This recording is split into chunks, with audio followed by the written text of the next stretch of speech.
Assalamualaikum warahmatullahi wabarakatuh kepada Dr. Amin dan kawan-kawan.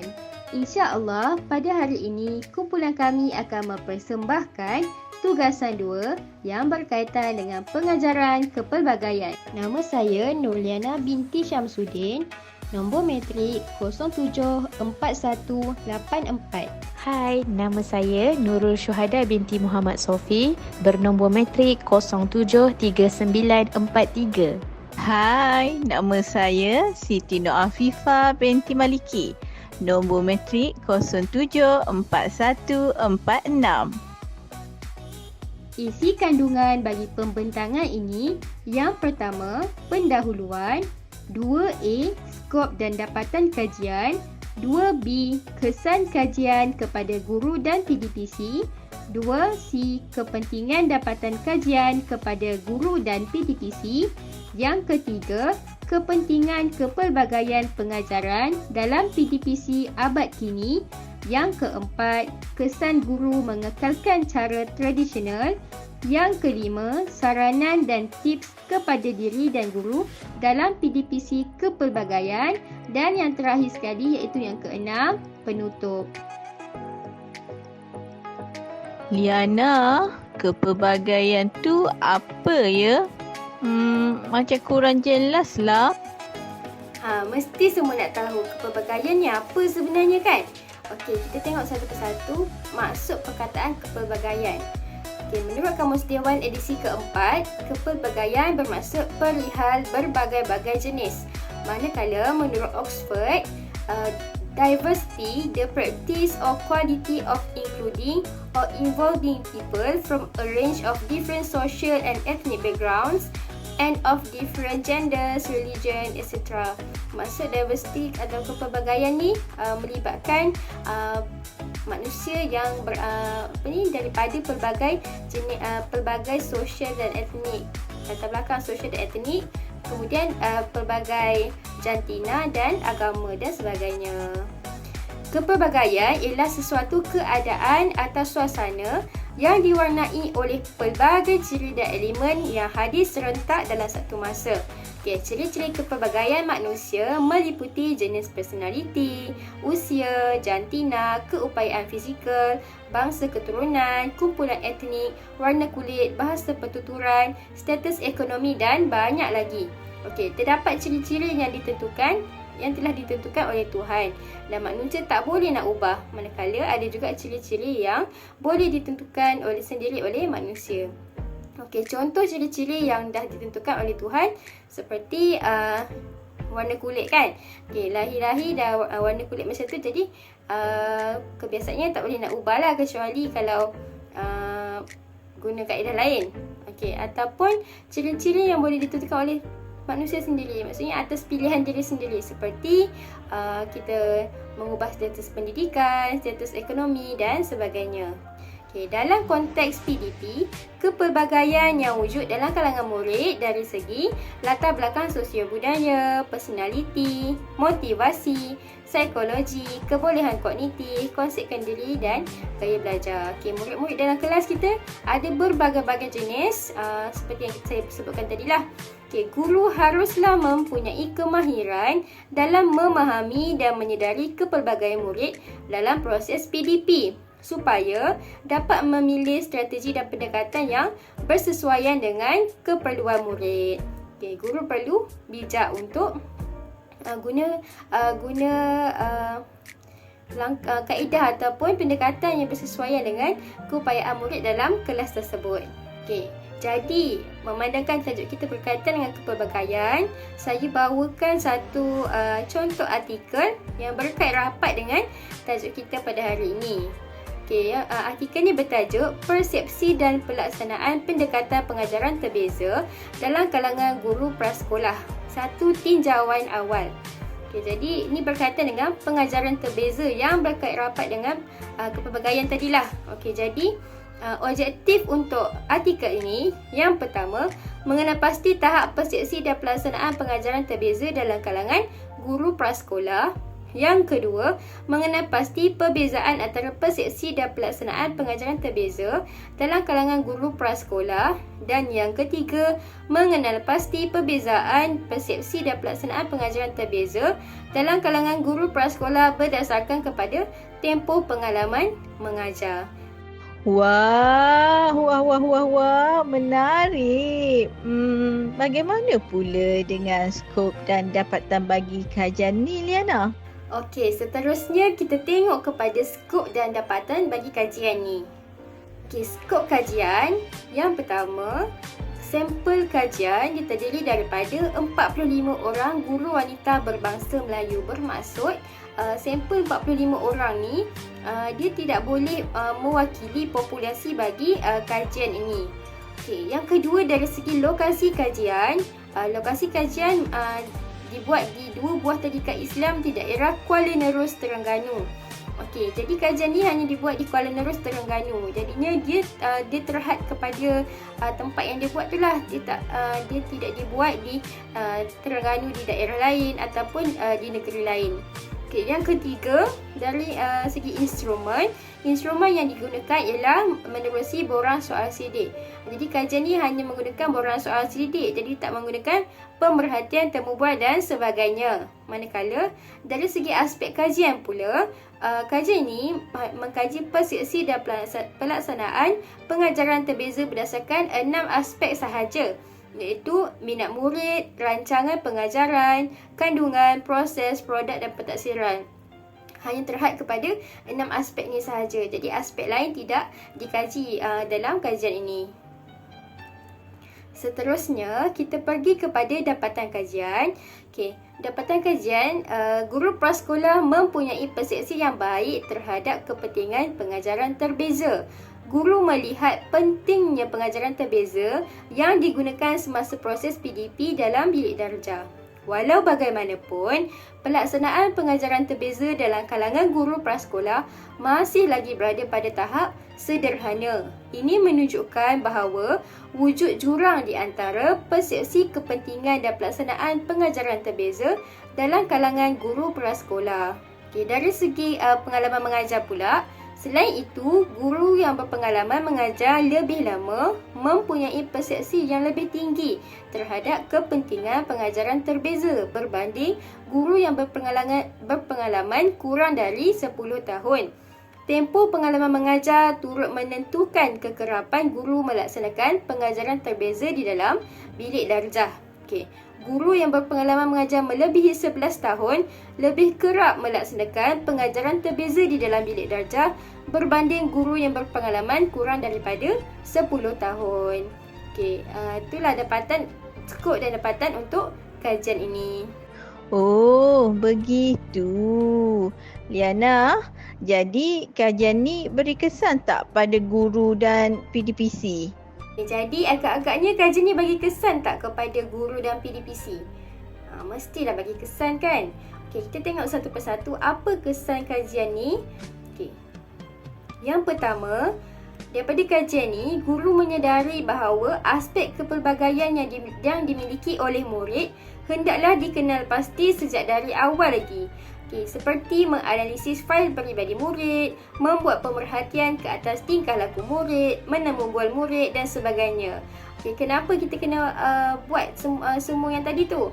Supaya maklumat yang diperolehi digunakan bagi merancang pendekatan dan strategi pengajaran yang meraihkan aspek kepelbagaian. Okey, yang kedua, kesannya ialah guru baru boleh menjadikan guru lama sebagai pakar rujuk dalam pengajaran kerana memiliki pengalaman yang luas dalam bidang ini, terutamanya dari segi strategi pengajaran berkesan, penglibatan murid dalam pembelajaran dan pengurusan bilik darjah. Okay. Walau bagaimanapun, tidak dapat dinafikan bahawa terdapat guru-guru yang baru turut mengaplikasikan pengajaran terbeza melalui aplikasi kaedah PAK 21. Okey, yang seterusnya, kesannya ialah guru lebih peka berkaitan dengan kepentingan mempersiapkan diri dengan kemahiran melaksanakan pengajaran terbeza. Jadi macam mana dengan cara mengikuti kursus latihan intensif dan sebagainya. Lebih-lebih lagi seperti yang diketahui, pembahagian kelas pada hari ini kebanyakannya tidak lagi berasaskan kepada pencapaian akademik murid menerusi kelas streaming. Kan sekarang ni dah tak ada kelas streaming. Jadinya dalam kelas tu murid berbagai-bagai, terutamanya dari segi kognitif. Okey. Yang keempat, guru memberi perhatian kepada penyesuaian rancangan pengajaran, kandungan, proses, produk dan kaedah pentaksiran yang akan digunakan dalam PDP dengan tahap keupayaan dan kebolehan murid. Okey, kenapa? Bagi memastikan keberkesanan penyampaian isi pelajaran dapat ditingkatkan. Syuhada, boleh terangkan tak kepentingan dapatan kajian kepada guru dan PDPC? Baiklah, sekarang kita pergi kepada kepentingan dapatan kajian kepada guru dan PDPC. Yang pertama adalah dapat membantu guru untuk merancang pendekatan dan strategi pengajaran yang meraihkan aspek kepelbagaian murid agar tiada murid yang dikesampingkan. Maksudnya, tak adalah murid yang tercicir ataupun tertinggal dalam proses PDP.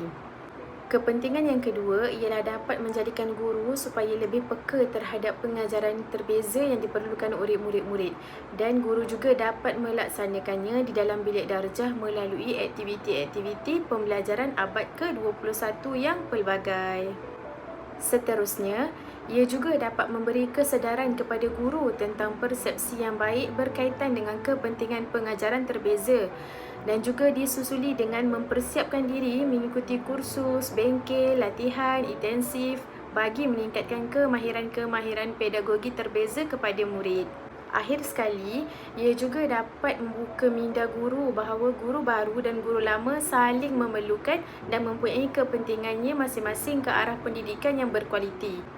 Sebagai contoh, guru lama boleh dijadikan tempat rujukan dalam hal-hal yang berkaitan dengan pengajaran, terutamanya dari segi strategi pengajaran yang berkesan dan pengurusan bilik darjah, manakala guru baru pula boleh membantu dalam perkara yang melibatkan penggunaan ICT dan juga aktiviti PAK 21.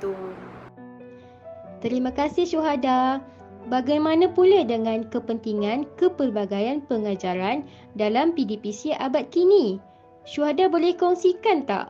Baiklah, sekarang saya akan terangkan berkenaan dengan kepentingan kepelbagaian pengajaran dalam PDPC abad kini. Yang pertama, ia dapat meraihkan kepelbagaian murid dalam bilik darjah kerana ia merupakan suatu kewajipan kepada guru. Hal ini selari dengan kajian yang dilakukan oleh Hamir dan Muhammad Ilmi pada tahun 2019 yang menyatakan guru perlu meraihkan kepelbagaian murid kerana dengan meraihkan kepelbagaian ini, murid akan terlibat secara aktif dalam proses pengajaran dan pembelajaran. Seterusnya, matlamat pembelajaran pun akan tercapai.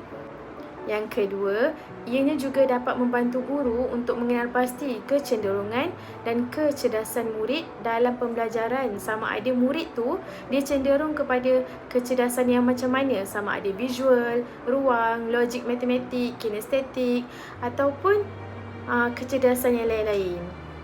Yang ketiga, guru juga dapat menyediakan bahan pengajaran yang lebih kompleks kepada sebahagian murid yang mempunyai tahap penguasaan yang tinggi dan menyediakan bahan yang lebih mudah kepada golongan murid yang mempunyai tahap penguasaan yang sederhana dan juga lemah. Hal ini bermaksud guru boleh memadankan isi kandungan pelajaran dengan apa yang perlu dipelajari oleh murid seperti memadankan tajuk, konsep, kemahiran ataupun generalisasi mengikut kemampuan murid di dalam bilik darjah. Sama ada kepelbagaian murid di dalam bilik darjah itu mempunyai tahap aras kognitif yang tinggi ataupun sebaliknya.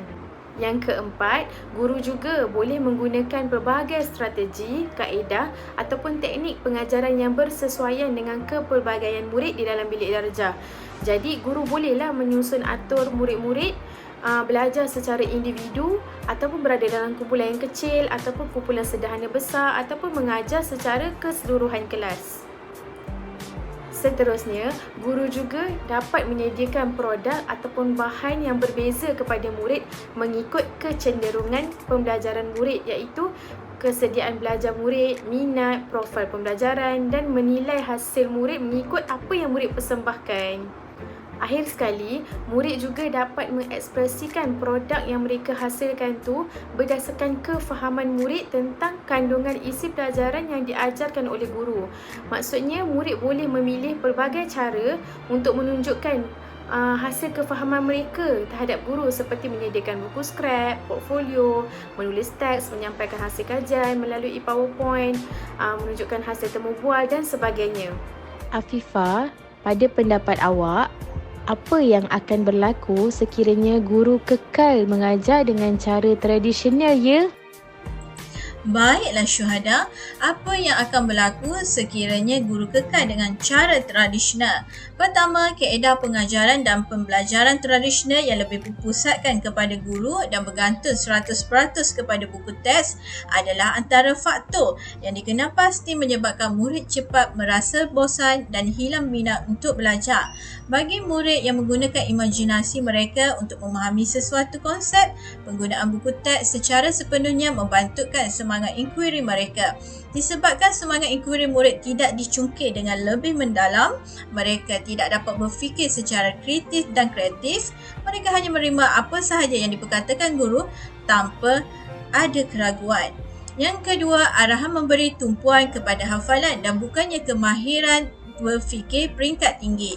Menurut kajian Ibrahim pada tahun 1994, pendekatan hafalan yang mana melibatkan pelbagai petua dan cara ringkas telah menyebabkan proses pengajaran dan pembelajaran menjadi tidak bermakna. Pelajar lebih banyak menghafal rumus yang sedia ada ataupun petua yang diciptakan guru tanpa mengetahui konsep sebenar.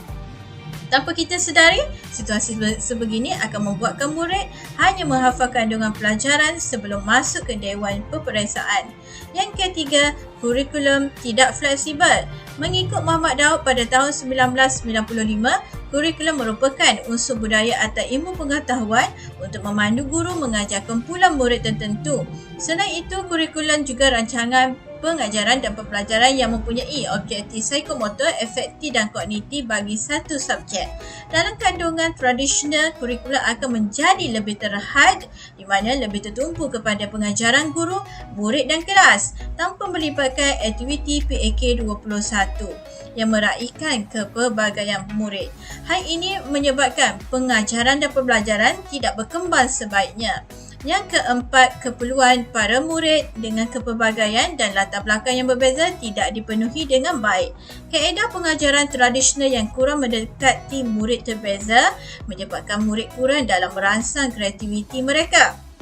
Mereka kurang memahami hubungan antara konsep dengan cara yang lebih intuitif, iaitu kesedaran yang disebabkan oleh gerak hati bukan dengan berfikir. Kamus Dewan edisi yang keempat, pembelajaran yang tidak memenuhi ciri-ciri terbeza mereka. Sebagai contoh, gaya pembelajaran pelajar kinestetik memerlukan pembelajaran dalam memproses maklumat secara fizikal melalui pergerakan tangan dan badan, kawalan dan ekspresi, tetapi pengajaran tradisional lebih tertumpu kepada pendengaran dan menulis sahaja.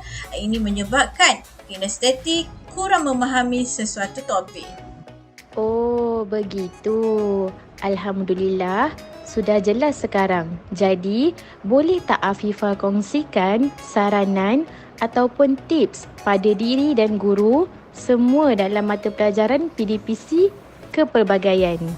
Baiklah, saranan dan tips pada diri dan guru dalam melaksanakan PDPC kepelbagaian.